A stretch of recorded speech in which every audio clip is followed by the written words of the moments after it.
How to change ATM pin. नमस्कार दोस्तों, स्वागत करता हूं आप सभी को टेकीराज यूट्यूब चैनल पर। आज के इस वीडियो में हम सीखेंगे कि कैसे आप सेंट्रल बैंक ऑफ इंडिया या फिर किसी भी बैंक का एटीएम पिन को कैसे बदल सकते हैं। तो दोस्तों, जानने के लिए इस वीडियो को शुरू से लेकर अंत तक जरूर देखिएगा और यदि आपने हमारा चैनल को अभी तक सब्सक्राइब नहीं किया है तो चैनल को सब्सक्राइब करके उस बेल आइकन को जरूर दबाइएगा ताकि मेरे हर वीडियो का अपडेट आप तक पहुंचते रहे। तो दोस्तों चलिए बिना देर के हुए शुरू करते हैं। तो दोस्तों, ये वीडियो पे मैं आपको बताऊंगा दो तरीके से आप अपना एटीएम पिन को चेंज कर सकते हैं। यानी कि एक केस ये होता है कि दोस्तों आपको अपना एटीएम पिन जो है बहुत पुराना लग गया है और आप जो है नया एटीएम पिन जनरेट करना चाहते हैं, चेंज करवाना चाहते हैं। एक तो ये केस होता है और दूसरा केस होता है कि आप अपना एटीएम पिन भूल चुके हैं और आप रिकवर करना चाहते हैं। तो ये दो केस में भी आपको क्या करना है वो मैं आपको बताऊंगा। तो सबसे पहले तो हम जानते हैं कि यदि आप जो है अपना एटीएम पिन को चेंज करना चाहते हैं तो वो आप कैसे करते हैं। तो सबसे पहले तो आप अपना एटीएम में जाएंगे और एटीएम में जाने के बाद आपको स्वाइप करना होगा आपका एटीएम। उसके बाद में आपको यहाँ पे बताया जाएगा कि आपका लैंग्वेज चूज करने के लिए, ठीक है। तो आपका लैंग्वेज जो भी है वो आप चूज कर लीजिए यहाँ से। उसके बाद में आपको अपना पासवर्ड भरना होगा, ठीक है। तो दोस्तों ये पहला वाला जो है आपको पासवर्ड याद है और आप नया पासवर्ड बनवा रहे हैं, ठीक है। दूसरे स्टेप में हम बात करेंगे कि आप पासवर्ड भूल चुके हैं और रिकवर कैसे करना है।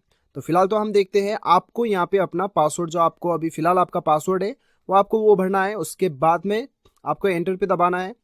उसके बाद आपको यहाँ पे सेलेक्ट करना है ट्रांजेक्शन टाइप।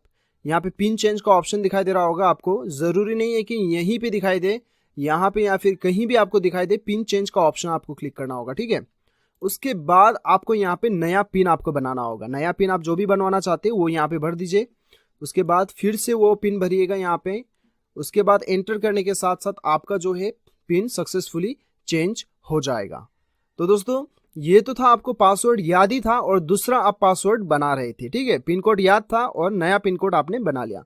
लेकिन दूसरा केस में आपको क्या करना होता है दोस्तों, दूसरा केस में क्या करना होगा, आपको नीचे डिस्क्रिप्शन पे एक लिंक मिलेगा। मैंने एक आर्टिकल का लिंक शेयर किया है, वो लिंक को क्लिक कीजिएगा तो वो आर्टिकल में जाने के बाद में इंडिया का सारा बैंक का आपको वहां पे टोल फ्री नंबर मिल जाएगा, ठीक है।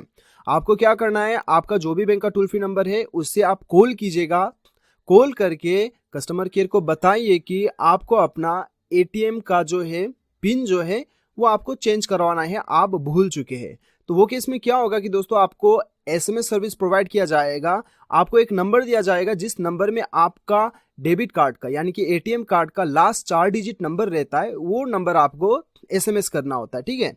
आपको कस्टमर केयर जो नंबर देगा वो नंबर पे आपको आपका एटीएम का 4 डिजिट लास्ट नंबर भेजना होता है और आपको अपना पासवर्ड जो है एसएमएस के जरिए से ही मिल जाएगा। इस प्रकार से आप रिकवर कर सकते हैं।